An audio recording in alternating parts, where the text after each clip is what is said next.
இங்கே ஒரு சுருக்கமான குழந்தை கதை தமிழில் இணைக்கப்பட்டுள்ளது. இது ஒரு காதல். ஒருநாள் பண்டு என்ற குழந்தை குருவியும் தூடு என்ற சிறிய பன்றியுடனும் பழகின. குருவி: மிதிமிதி வானத்துள் கடிகாரம் பறந்தது, நான் பாடுகிறேன், பூக்கள் அனைவரும் உறைந்தது. பன்றி: அந்த வானம் உயிருக்குள் எங்கு புகுந்தது, நான் ஓடி இங்கு செல்கிறேன், சோறுக்கு வருகிறேன். குருவி பன்றி நண்பனுக்கு ஒரு பாடல் பாடியது. பன்றி சேற்றின் மீது பின்வந்து கொண்டாடியது.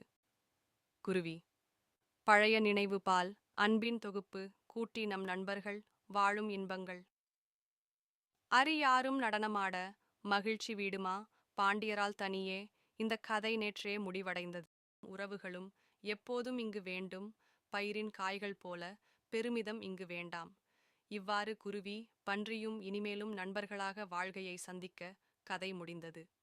இந்த கதை மற்றும் கீதம் குழந்தைகளுக்கு நண்பத்துவம் மற்றும் அன்பின் முக்கியத்துவத்தை பயிற்று